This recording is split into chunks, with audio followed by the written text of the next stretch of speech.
Hello and welcome to In Time TV's On the Edge, Conversations in Medical Sciences Research. I'm Dr. Jonas Moses, and today we're going to be talking about translational medicine. I do have two guests I want to introduce in just a moment, but I did want to read this from the National Institutes of Health. According to the National Institutes of Health website, to improve human health, scientific discoveries must be translated into practical applications. Such discoveries typically begin at the bench with basic research, in which scientists study disease at a molecular or cellular level, then progress to the clinical level or the patient's bedside. So we're talking about that space, the bench to bedside approach to research and its application at the patient end, at the recipient end. We've talked about this subject before in past shows from the business perspective, accelerating technology from the bench science to the bedside, but we really haven't touched on what's happening in the science. With me today, I have two guests, Dr. Doron Feilsilber. Doron, how are you today? Good. Thank you for joining us. Thank you. Doron took his undergraduate degree as BS in medical microbiology and immunology with honors at the University of Wisconsin at Madison. He also took his MD at Ross University School of Medicine. He did his internship at Jewish Hospital in Cincinnati, and he is currently in residency at the University of Wisconsin hospitals, both in nuclear medicine and in internal medicine.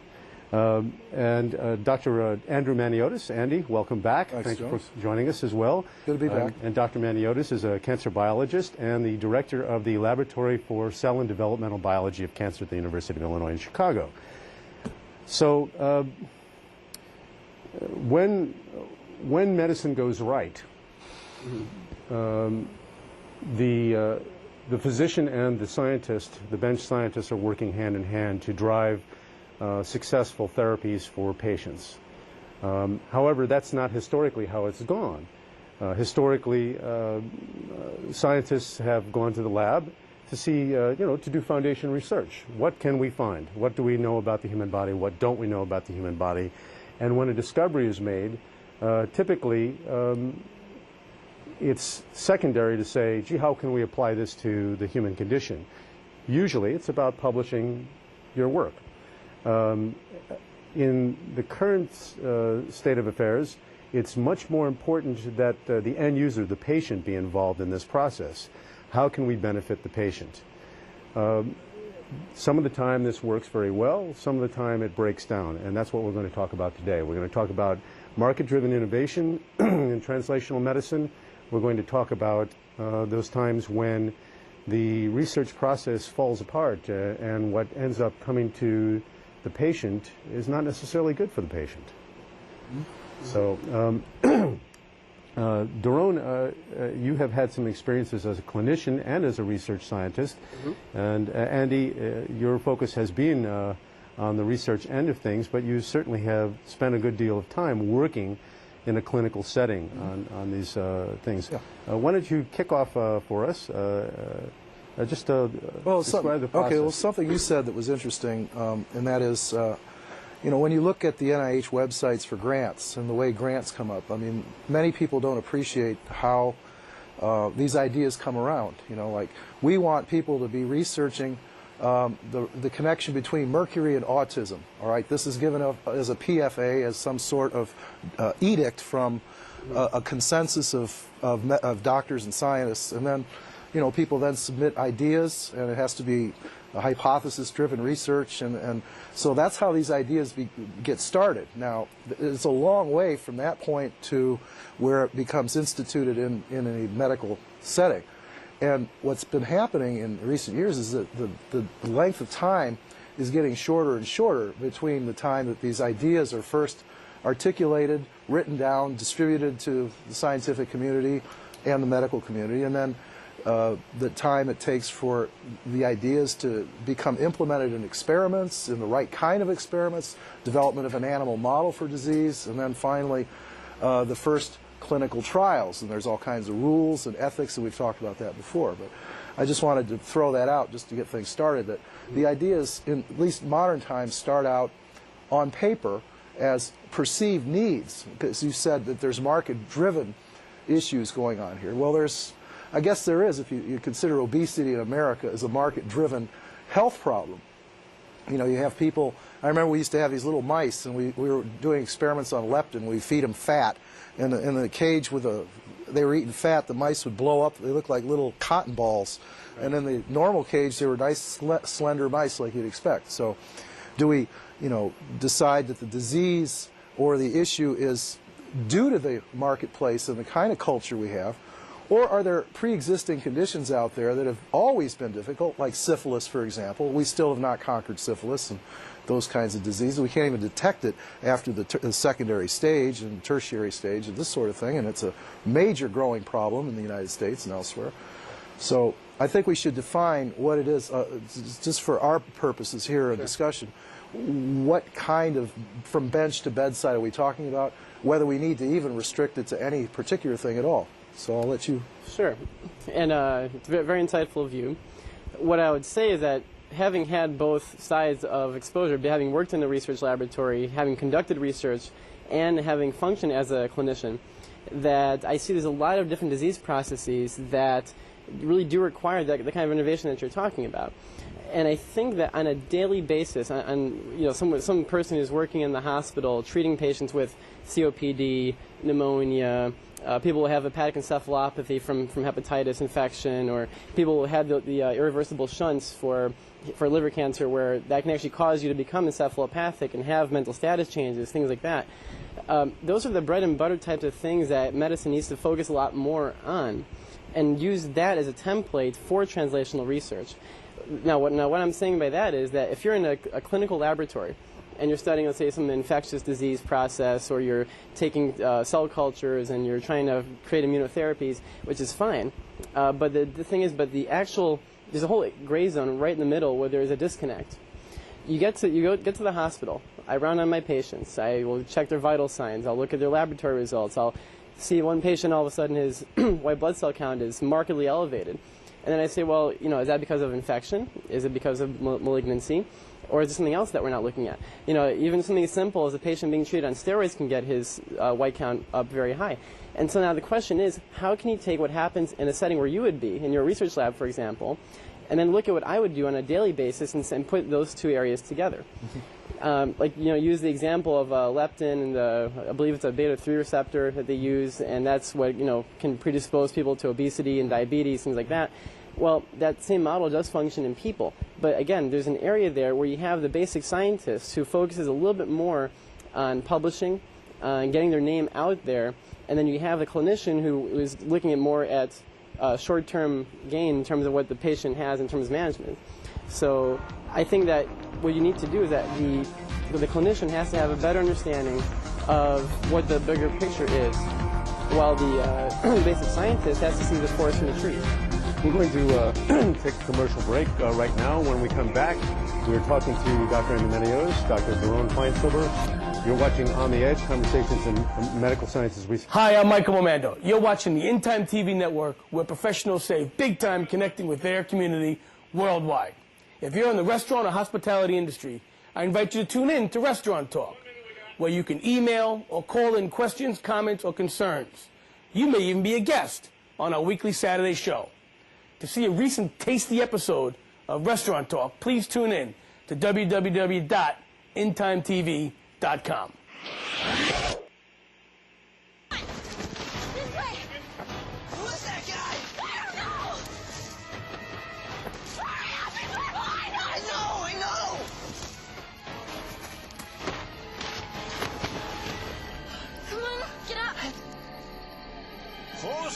And 7 years ago. Think history is a little scary? Then log on to LOC.gov and see how much fun it can be. The Library of Congress at LOC.gov.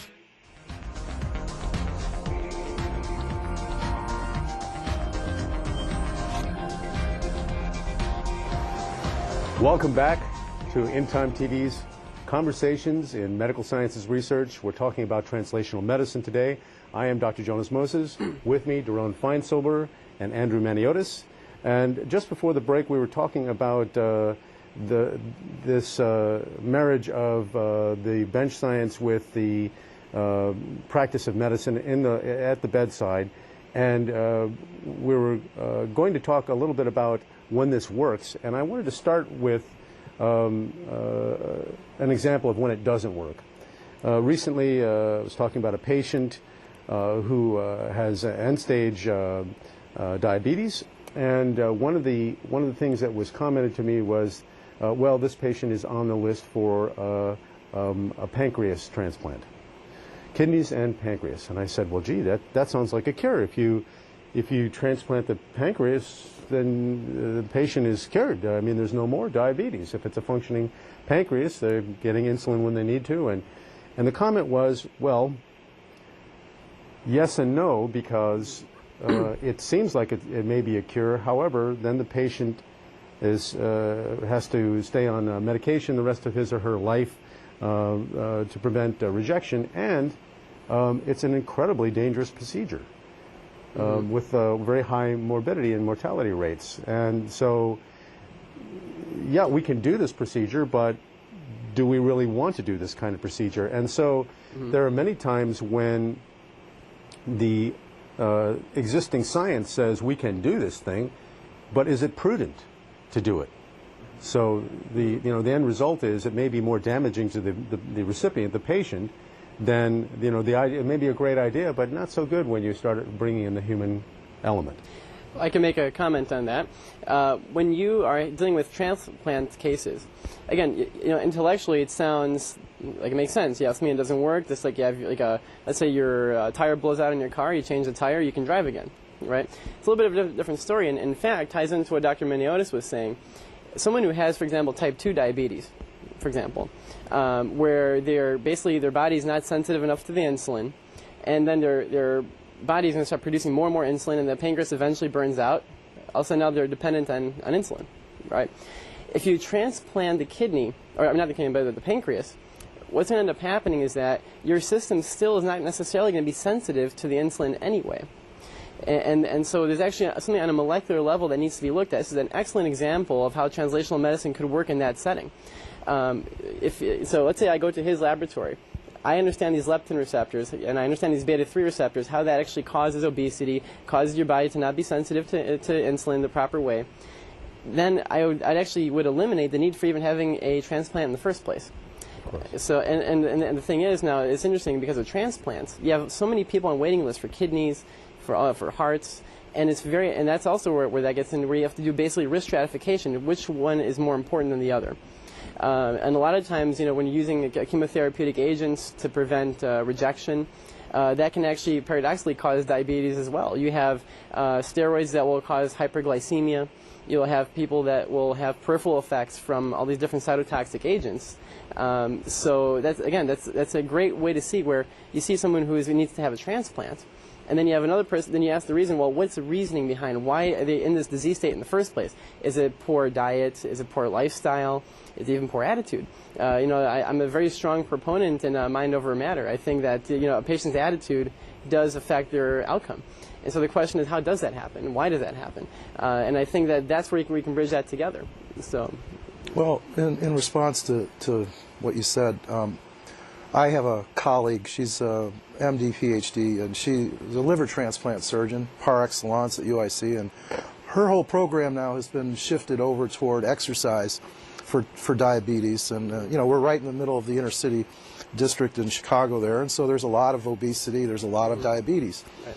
So, in a way, I see that happening more and more frequently these days, that it's shifting over toward prevention and all that. But I'm not so sure how germane that is to our topic from bench to bedside, because I had a good experience with working with doctors in Boston, where I was a scientist asked to join a bunch of physicians, and we'd look at the hardest cancer patients for children, some angiomas and things like that. It was part of Judah Folkman's vascular task force, and I went for several years to watch the kids in the room and see their scans and try to delineate amongst us what would be the best approach. And Folkman wanted a scientist there because there were no barriers. I could say anything or think of anything, whereas the physicians, they have their protocols. Exactly. And the minute they hit the wall of their protocol, they don't have anywhere to go. Exactly. Unless they use something called compassionate protocols that they must apply for so that they can try thalidomide out on a patient with graft versus host disease or something like that. But these are individual cases. I don't know if that's what we really are talking about when we talk about from bench to bedside. Not really, no. I think what, I mean, there are components of it there. Absolutely. But, if we should pick maybe one issue where it has been successful. I mean, it doesn't have to be to the bedside even. It could be from bench to preventative, medicine, so that you don't go to the bedside because you keep the patient away from the bed. I mean, that's generally the goal of public health medicine, and how things have been proceeding in medicine since the 1916 polio epidemic and afterward, when they put in these massive programs for nutritious food for pellagra. They thought pellagra was an infectious disease, and it's not. So what you're talking about, though, is it's a seemingly a pyramid, a hierarchy of iatrogenic issues. I mean, you get a liver transplant, you need to deal with cyclosporin, for the rest of your life, or you'll die of kidney cancer first, whichever it is, because that messes the immune system up and other things. So I think from bench to bedside, and how to, on a show like this one, we should maybe try to find a principle or two at the end of the hour, by the end of the hour, which seems to have worked, or which we could avoid, or both. All right? So I'll throw that out. Sure. Close to home for me is innovation in ophthalmology. For example, the intraocular lens.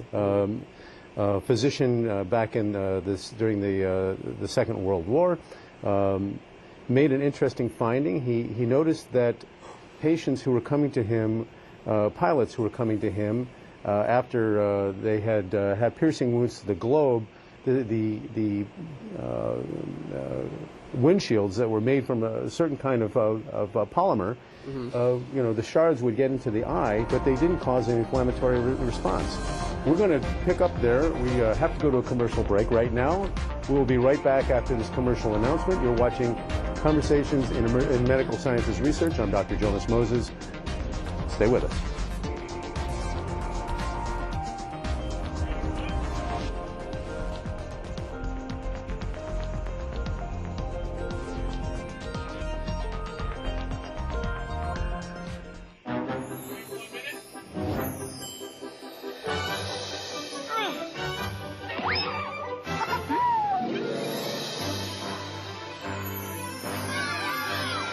Once they've outgrown their toddler seat, they're still not ready for adult safety belts alone. 4'9" is the magic number. Until then, kids need a booster seat. Make sure your little pumpkin gets there safely. Visit boosterseat.gov.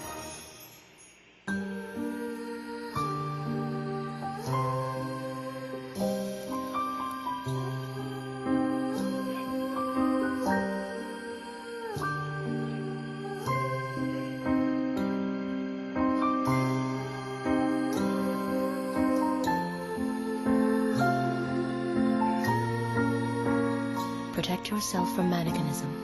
Volunteer. Vote. Stay informed. It's easy to get involved.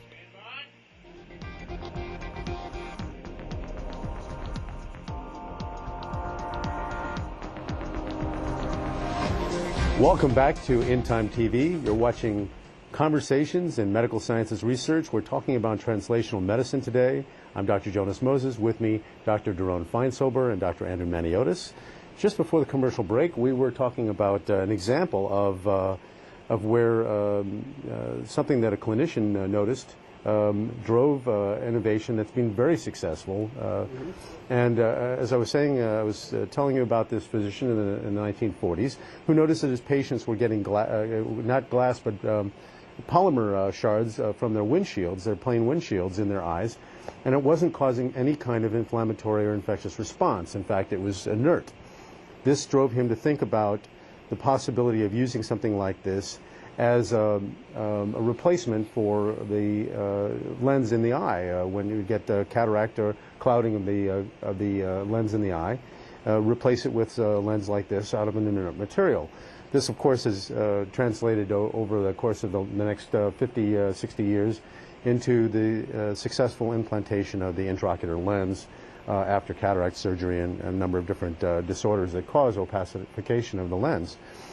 Plainly, this is a case where the relationship between the physician, clinician, and the bench scientist has been very successful. And there have been innovations both by the research scientists and by the physician clinicians.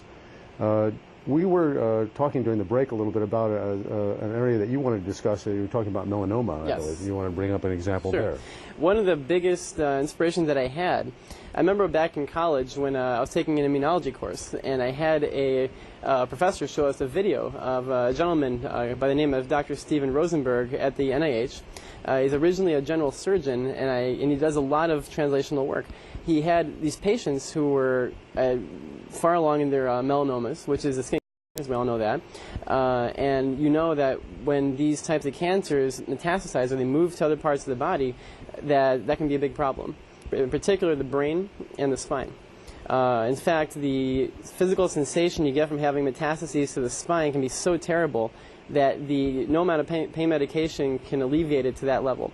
So what he ended up doing was he found a very novel approach where he gathered a whole team of nurses, physician assistants, basic scientists, anyone who would be involved in basically a whole team, critical care specialists, and they basically took all these patients in from the intensive care unit who had no chance whatsoever, and they took blood from them, peripheral blood, and they took T lymphocytes, which are immune cells. They would put them in a dish, and they used to actually culture them with something called interleukin-2, which is basically a chemical mediator or a signal, and put that in there. And it caused these T lymphocytes to become very vicious. And these are called lac cells. These are attack cells that can actually target these cancers. So he took them, cultured them, reintroduced them back into the patient in a very controlled setting, which is the ICU, and found that over a very short period of time that these killer cells actually would knock off the melanoma cells at very distant sites, whether it be in the spine or even in the brain, for that matter. And there was massive improvement. And to me, that was a very inspirational story, and that's actually what caused me to go from doing just basic science to becoming a physician and being able to carry on those two worlds. And his work since then has been phenomenal. Yeah, it is an inspiring story. Rosenberg's work is very good. I've been following it for many years. It's a good example of how things should get started and how they should develop. But you said the key word there, they improve. And the problem is that still the Rosenberg approaches are not curing melanoma because there's a fundamental problem with melanoma, like most cancers, and it's not immunogenic or anergic. I mean, if you take a bunch of lymphocytes in culture, stimulate them with IL-2, you're going to get them to oxidize and be very motile and things like that. But when you go back into the human being, and then you try to do the same thing there, you run up against bigger obstacles that you cannot reduce to a culture dish yet. But there's a lot of hope to the IL or not the IL-2 approach, but just general immunotherapy of cancer anyway, which goes back to Coley's toxins of the last century and things like that, which was pretty well knocked out of the way by radiation oncology and things like that. But Ewing and Sloan Kettering. Right. Now, anyway, but it's interesting because you mentioned about the cell culture dish and all that. It's true. There's one thing that happened during the course of that treatment. It's called capillary leak syndrome, where basically you will have this massive amount of IL-2 that's going to be reintroduced into your body because it's already cultured with your own cells. That will cause a major vasodilation in the body and cause the capillaries to actually leak out fluids. Which can potentially be very fatal. Yeah, sure. And that's why these studies were done in the setting of an intensive care unit, because God forbid that should happen.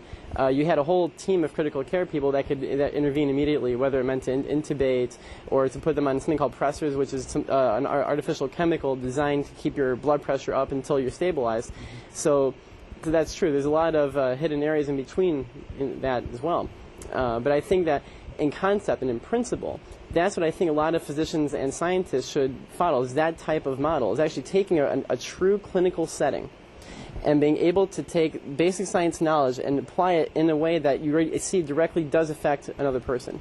Well, there's a lot to what you say, because I had advocated that some years ago in Boston, because it was a unique experience for me being a scientist around a bunch of doctors. It's always the case in the medical school where you have doctors that are doing a residency in my lab or someone else's lab, and so they get the real research experience there for a short time. I always think it's too short of a time because it takes 2, 3, 4 years to ask a research question. That's true. But it begs the question that the reciprocal ought to happen. There should be, and I felt this very keenly, there should be more scientists in the clinic, especially these people that come up with these theories about cancer, for example. They should see what the real cancers are what's really going on in the clinic. Absolutely. For example, some people think, well, they find a molecular probe that identifies maybe 0.006% of cancer in a population of 10,000 people that all test positive. Only 0.06 are going to get the cancer. Right. What does that really look like in the intensive care unit? Gives you a very different approach in the laboratory that saves time, that really would cut the issue back in terms of development time from maybe, say, observation or diagnosis to treatment. Exactly. But you need to have that intercourse between the two groups. Absolutely, and I think what that ends up doing is that would provide the basic scientists with a stronger social conscience in what they're doing. I do want to remind, real quickly, I want to remind our guests, I want to remind our viewers that you can join the conversation. We're going to a commercial break here, but you can join the conversation by writing us at ask@intimetv.com. Ask@intimetv.com if you want to join the conversation, ask any questions, or make comments. We'll be right back after this commercial.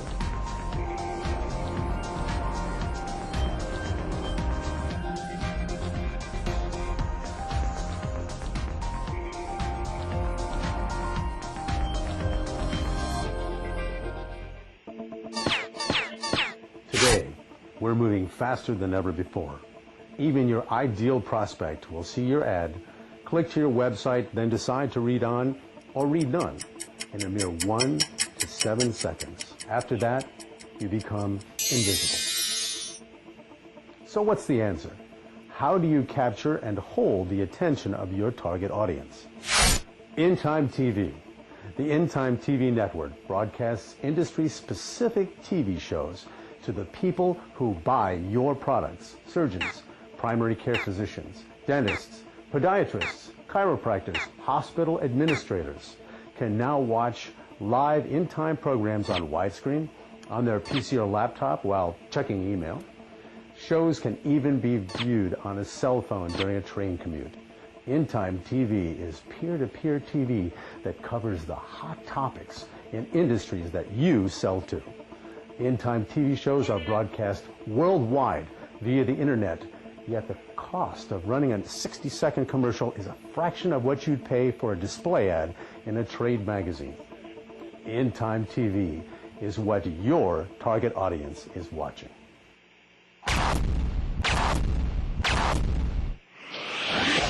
Keeping professionals engaged worldwide. Mom? Dad? How long should I wait for you? If I'm at soccer practice. What if something happens? Will you come get me? There's no reason not to have a plan in case of an emergency. Should we go to the neighbor's house?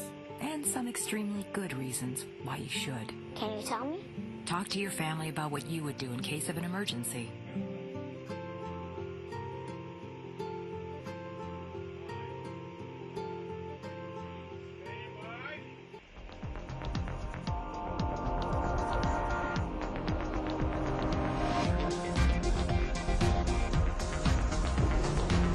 Welcome back. You're watching In Time TV's Conversations in Medical Sciences Research. Today we're talking about translational medicine. I'm Dr. Jonas Moses. With me, Dr. Doron Feilsilber and Dr. Andrew Maniotis. And before the break, we were talking a little bit about the notion that it's important that physicians spend more time in the laboratory environment, especially when they're training, and that it's a good idea as well for scientists, laboratory scientists, to spend more time in a clinical setting. Well, it doesn't necessarily have to be when they're training. I'd rather have them when they're seasoned and mature and they're able to actually ask a question, because that's all science is anyway, is asking a question. We're not trying to cure anybody, and we don't have any ulterior motive except to ask a better question and test it in an experiment and then prove ourselves wrong and then go on to the next question.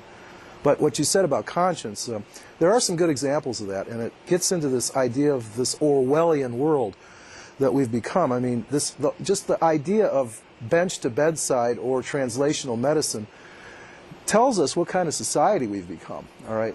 I mean, we look at the human entity as essentially sick when they come into this world. They have to be in a hospital. Well, no. Women have been dropping kids by the side of the road for millions of years. Thank you very much, you know. They need to get, drops in their eyes to prevent them from getting a venereal disease, all right? Although there's really no pool of venereal disease for the most part, but they get the drops anyway. You know, it's become like that. They get circumcised if they're from a certain culture, you know, because that's thought to do certain things, and they get vaccines, all right, because you're going to prevent them from having problems, it's thought, by getting a vaccine. And these are called by some physicians the holy waters of you know, coming into this world. But what really has become apparent to me is that when you're talking about science and medicine, that you don't get confused when you say things like, well, putting science in a medical situation will teach them a little bit about ethics. You're right, it should, because, but when you take the doctor, you see they have these protocols that I was mentioning earlier. So they really can't get out of that box of protocols without everybody calling it, well, you did something wrong. Of course, if you get up in the level of medicine high enough, like Rosenberg, and he gets this team together and he's mutually, you know, relatively respected, I can, you know, try a compassionate protocol. I don't need a scientific basis to do it because I am a very well-respected doctor, which is very different than the scientists that you're talking about that need this conscience and have to go through more IRBs to do a mouse experiment than a doctor does to try a new therapy on a patient just because he feels it might help him a little bit. So you've got all these different disparities going on here from bed to bedside in that kind of thinking. But most of all, you've got a different kind of mentality that is changing the way human beings are viewed. You know, it's not quite Gothic that man is... what is the Gothic image of man? I know what the Renaissance image is, the rebirth and beauty. The human form is beautiful. But what Gothic was, man is a sinner, or there's something wrong. Basically evil, and it needs to be corrected. So nowadays, man is basically sick. I mean, I got restless leg syndrome. I've got all of these diseases that I don't even know about because I need to be injected when I'm 5 with HPV or human papillomavirus now, so I won't get cervical cancer when I'm 60 because it's been shown so well in the laboratory that HPV causes cervical cancer, which is a complete misnomer if there ever was one. Really? Oh yeah, really. So, you know, these issues are more of about an Orwellian nature and public health issue nature than they are about innovation from bed to bedside. And I would argue that these conversations frequently go to the political. I mean, a lot of what we're seeing here, especially in the vaccine world, my impression is driven as much by political motivation as it is by real public health, public policy. And well, you were saying that before about being driven by the market. I mean, the new being driven by the market. The market is the patient. So I like to think of the market as. I disagree. Well, and that's great. And I wanted to expand a little bit on Dr. Maniatis' prior statement about the HPV. So are you making reference to the HPV vaccine that came out that where I think Governor Perry in Texas didn't want to... Yeah, Gardasil. Right. So and so what were your thoughts on that? Were you saying that it's not efficacious towards... No, nobody's demonstrated that causes cancer in 60 years latency period. They have never even transformed cells in vitro. We're still trying to do it in our lab. Well, I believe Gardasil has only been out on the market pretty recently. Yeah, and already there's 1,800 reported vaccine damage reports and 18 deaths, all right? So it's a dangerous vaccine, and to foist it on young women, especially pre-reproductive age, is really taking chances with people's lives and their children, and they should know that. And it's driven by a vaccine-driven economy, which is a very lucrative business, despite how they say, well, vaccines are not lucrative. They're extremely lucrative. The recent failure of the HIV vaccine that Merck just announced last 2 weeks ago, another example of 80 vaccines now that I count that have been tried for HIV and have failed. All right, because the science is wrong. It needs to be taken back to the bench. So So my question is, and this is probably a little bit of a larger statement, so are you inherently against vaccinations? I'm not inherently against them. I see them only, as Salk did when he testified before Congress, that they cause diseases. Because as he announced to Congress, the polio vaccine is the only cause of polio, not only in this country, but especially in Nigeria, where they've had these rabid vaccine campaigns for the last 15 years, and in India. So vaccines spread diseases, they cause diseases. Vaccination syphilis, vaccination leprosy was well known with smallpox, turn of the century. But yet, the other day there was an announcement that they had a success with hepatitis A vaccine, all right, which is a very well characterized virus, and also now maybe with a malaria vaccine, another very well characterized, difficult to target microorganism. Right. Pasteur showed that vaccines can work with anthrax, cholera, and rabies, all right? Doesn't say they do work. He said they can work in a setting with a bunch of animals that he had in the barnyard there at Pooley Fort. It's an area of active research, it should be, because it has such potential to help. Well, getting But back to put it in public health is a different issue. I'm sorry. Yeah, but to get back to the original statement about the polio, for example, I believe that when it first came out, that the original cell line they're using had a little, and just for the audience to understand that when you have a vaccine, you're basically cultivating either a dead virus or a partially dead virus, and you're causing the body to make an immune response against certain parts of it. So if you're ever exposed to it, it'll kill it, and you're already primed against it. Your body remembers it. It's a homeopathic idea. Right. Right. Vaccination. Yeah. As much as the medical community hates the word, it's a homeopathic idea. It's law of similars. I give you a little bit of poison, and then you make something against the poison. Right. But it's also been characterized that the human body and the immune system does have a memory system. And so a lot of times when you have these little, what's called little proteins that are going to be in your body, that your body will see as foreign or not, and if you're going to be exposed to a very, very similar or even identical exposure in the future, then your body can mount an immune response to it. That's the principle of the vaccine. But again, nothing's perfect. And I think when the polio vaccine came out, obviously they had to create the virus from something, and they would use cell lines. And I believe that when they actually gave the virus to people, that actually had, I think it was SV40, I think it was in there. That's right. That would actually cause more complications, and that's true. Well, not complicated. They gave it to 400 million people. It's a cancer-causing virus in vitro and in hamsters, and they gave it to 400 million people unbeknownst that it was at the time. Yeah. And they're making jokes about the Soviets that lose the 1964 Olympic Games because they'd all have cancer. So, gentlemen, we are going to a commercial break. We'll pick up where we left off right after this commercial announcement. You're watching In Time Television's Medical Sciences Research. I'm Dr. Jonas Moses, and we'll be right back. Bring it back.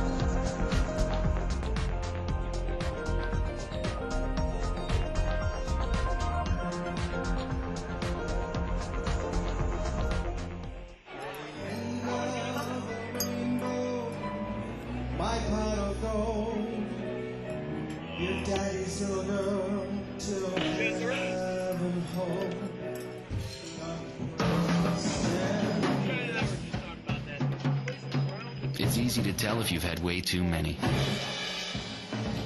But what if you've had just one too many? Buzz driving is drunk driving. Hey guys, thanks for coming. Are we in trouble? No, you're not in trouble. I just want to set some ground rules. Like what? Well, remember last week when you hit Vinny in the head with the shovel? I do not recall that. Of course not.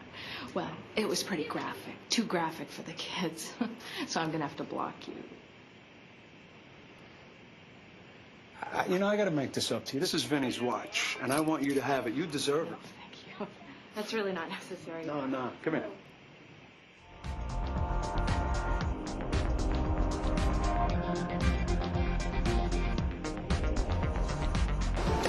Welcome back to In Time TV's On the Edge, Conversation Medical Sciences Research. We are talking today about translational medicine. With me, Dr. Andrew Maniotis and Dr. Doron Feilsilber. And Andy, we had gotten on the conversation about and Doron, we were talking about melanoma. Mm-hmm. And I recall that there was a series of developments in your lab regarding melanoma and the ability of certain assays to identify highly aggressive tumors. And you had some experiences around that I think are very salient to this conversation. Well, and you participated in the development of the assays when you were in the lab, so you should know that it was quite a need to diagnose, is this type of melanoma cell going to lead to death, and is this one not? And, you know, after working on these assays, developing them, patenting them, giving them to the University of Illinois, etc., I asked myself the question, I wanted to do something more than just tell someone they're going to live or die, all right? That's what diagnostics are about. They're a means of prognosticating the future. In other words, you, as a scientist or as a physician, you put yourself in the position of prognosticator, or better yet, prophet. And I didn't like that role so much, so I started pushing the assays more toward development of therapeutics, because I'd like to offer, you know, the solution to the problem if possible. And so all of our research is focused on that. So we came up with these therapeutic patches, for example, that would stimulate the immune system the way Pasteur used to stimulate the immune system with dried material as opposed to aqueous material. And it seems to make quite a difference in the quality of those memory responses you get. Because Pasteur just hit it lucky when he dried out the rabbit spinal cords when he was working on rabies virus. He found out that was the best way to evoke immunity. So there's an example of how, you know, going from trying to make a diagnostic and all of that could mean, Mr. Smith, you're going to die next week. Congratulations. Thanks, I'll send you my bill. To, well, you know, you have a serious condition and we have something for you here. It's experimental. There's a lot of caveats. You need to know have all the informed consent possible. Right. And we're probably not even going to give it to you anyway until we try it on dogs with the same disease and cure them. Yeah. But if you're on your deathbed and you want to try it, sign this piece of paper and you know, we'll try it out. That's more or less the strategy for a cancer approach to therapy. Yeah, and I think in doing that, you're providing something that's even better than the medicine is hope. A lot of patients that don't have hope, people who do have these terrible metastatic cancers, it's amazing that when their attitude changes, that they actually have a much better prognosis. So even that in of itself holds value. So. Well, I was called the other day from Florida. The Greek archbishop has a tumor condition. I won't be specific. It's metastatic. And they flew him here. This one doctor said, I want to do a liver transplant. The guy's 79. He's not in good health. They're going to put him on cyclosporin afterwards, right? I said, I don't think it's a good idea. But, you know, and then they open him up and they find, well, it's gone all over the place. He can't do anything. They put him back together again. And, well, why don't you give him some, you know, very gentle therapies like the Michaelakis new therapy that came up, which is an interesting bed-to-bedside story because he's a cardiologist working up in Montreal. Is it Montreal? No, it's Alberta. Okay. And what he did was he worked on cardiology and mitochondria of muscle and found this drug that they give to children is wonderful at waking up the mitochondria of tumor cells. So it's very selective to kill tumor cells without being toxic because it's already being given to children for years and years for a different disease. Right. So here's a brilliant doctor, I think, who's used his experience in the clinic, and yet at the same time he's aware of the fundamental theoretical problems in cancer biology. The mitochondria and the metabolic problems have always been sort of central back to Sangorgi and other people, you know. But he knows a little of this and a little of that, but more than just a little. He knows a whole lot about that, and he knows a whole lot about that, and he put them together. And now it's in a clinical trial for glioblastoma. And I've been trying to send other patients to him, but they don't have glioblastoma, and because they don't have glioblastoma, they're not welcome into the trial. You see, and so they're stuck because of, again, this protocol thing. You have to show it first on a monotheistic tumor like glioblastoma, right, which it may not work against, because you know what glioblastoma is like, right? Right. Well, ironically enough, I was just speaking to Dr. Moses about this on the way here. My cousin survived glioblastoma multiforme. We're talking about stage 4 astrocytoma. Ended up going to Switzerland for treatment. Didn't work there. Ended up going to Hadassah Medical Center in Israel. And she actually went on the homeopathic route and ended up surviving. Oh, could you describe the homeopathic route that she went on? It was actually a regimen of shark cartilage, ironically enough. And there's been some extracellular matrix. Yes, exactly. Very interesting. And she survived it. And in fact, I believe her surgeon was the same gentleman who operated on Ariel Sharon when he had his aneurysm. So, which I thought was interesting. It's always been inspirational for me to hear her story, and I think that at the time when that happened, I couldn't fully appreciate what that was. I was too young and didn't really know what was going on. But now, as a clinician, I can say that it's a miracle story, so which transcended just the use of everyday chemotherapeutic drugs. But I think the biggest thing that I found there, which kind of ties into what I was saying before, is that human element, the social conscience, like I mentioned before, that when you have someone in the right attitude, in the right state of mind, and the intent is in the right place, that you can make miracles happen. And I sincerely believe that. So you're saying that the mental attitude is a very important part of it. Well, you see, a lot of my colleagues that are, I'm embroiled with a debate on HIV and AIDS. When the doctor points the bone in the African village at the guy and says, "You're going to die," it used to be they'd go off and they'd die. I mean, the power of suggestion to go either direction is quite powerful, and a lot of my colleagues are very interested in that, which is why they don't want universal testing for HIV and things like that, especially without counseling, because people are given a death sentence, or HPV, or HBV, or any of the others, you see. I think that this is true in general, and I've watched as a clinician, patients go one or another way in the disease progression on the strength of statements by their physicians. Well, we're very hopeful about your condition. It is a very serious one, but there's cause for hope. Immediately, the patient's attitude is completely different. Yes. He or she is seeking, all the options, and this, in and of itself, drives a whole area of research. I want to bring up, right when we come back, we're going to do a show on this particular thing. And so you are watching In Time Television as Conversations in Medical Sciences Research. I'm Dr. Jonas Moses. We're talking about translational medicine. We'll be back very shortly. Stay with us.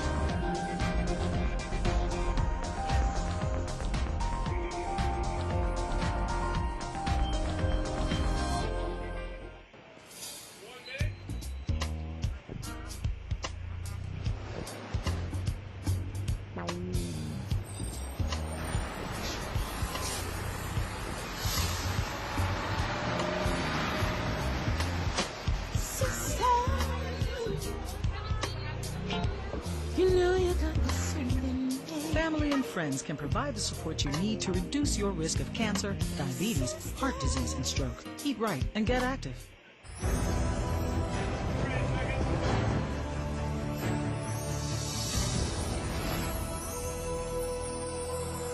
Impossible. It's never too early to start reading to your kids. Are you prepared for what awaits you? There are amazing possibilities when you open a child's mind to reading. Log on to the Library of Congress website and let the journey begin.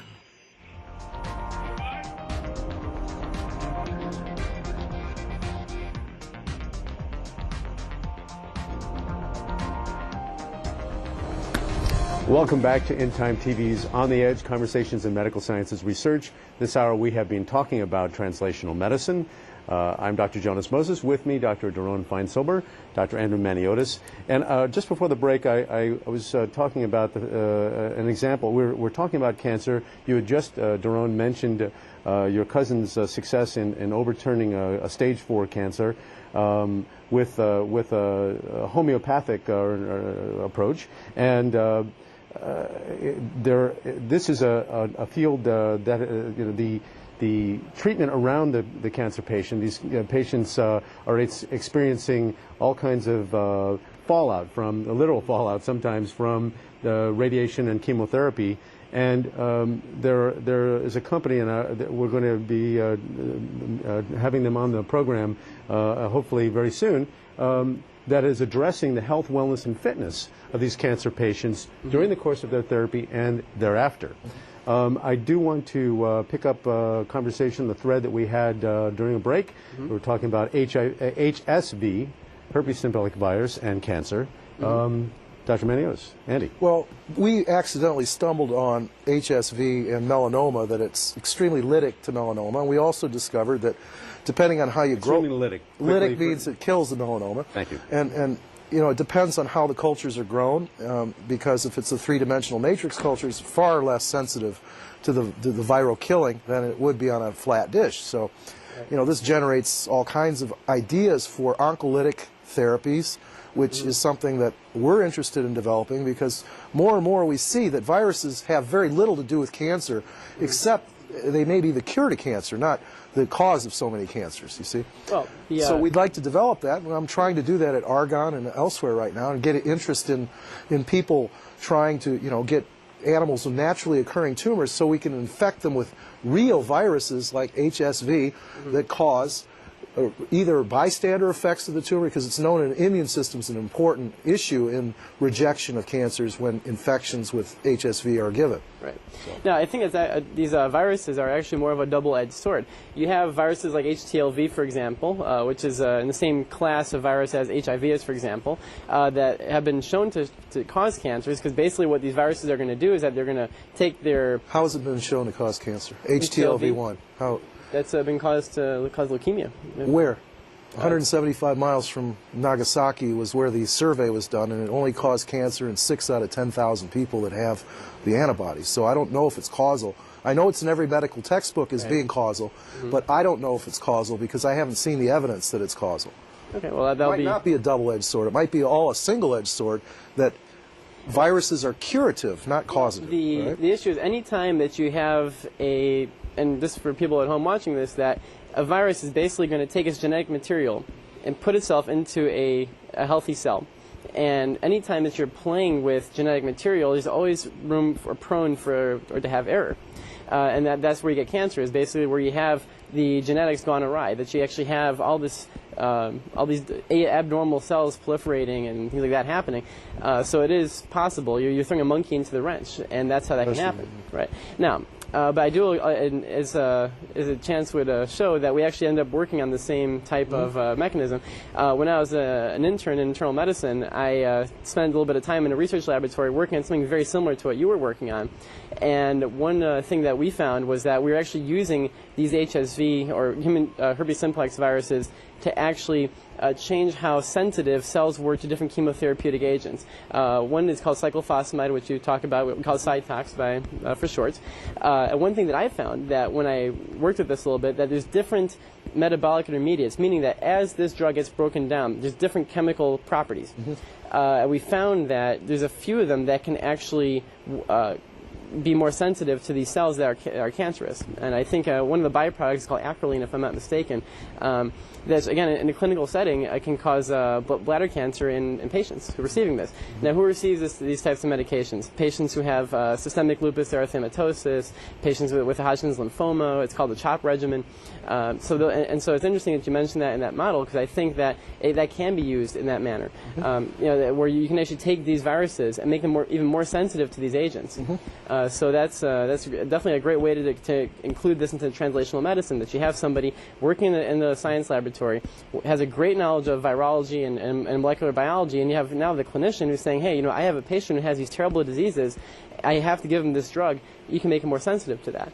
So and it should be done intelligently. For example, you would select a virus like HSV because is it better to have melanoma or better to have a wart on your lip or on your genitals? I mean, you have to, take your losses and things like that.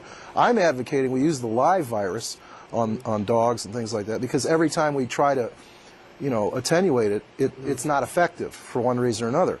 Because, well, the immune system is being cheated in this sense. You need the full infection, and if it just happens to be a sexually transmitted virus, and you've got melanoma and you've got 6 months and the clock is ticking, why not try it? First do it on dogs, please, and make sure it works. But then if it does, I see nothing wrong with then giving humans viral infections like that, and they're all self-limiting.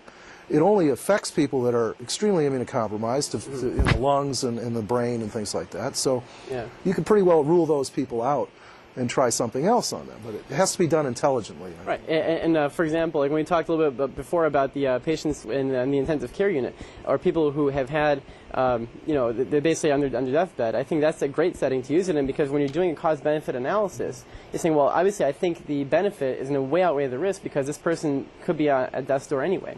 So, and I think that's a great place to start. Well, maybe hospitals and doctors should run these clinical trials instead of the government and the pharmaceutical companies, because we're going to have to end there. We have been talking this hour with Dr. Andrew Maniotis and Dr. Doron Feilsilber. We have been talking about translational medicine. Plainly, there's a critical importance to driving this kind of collaborative process. More scientists in the clinic, more physicians in the laboratory working on these hand in hand, and also thinking about it in a more collective approach inside. I mean, more physicians doing more meaningful clinical research, and more scientists driving clinical solutions. You have been watching In Time TV. I'm Dr. Jonas Moses. Don't forget to tune in at www.intimetv.com. You can watch our archived shows. Anytime you want to join the show, you can type ask@intimetv.com and send your comments. For In Time TV, I'm Dr. Jonas Moses, on the edge.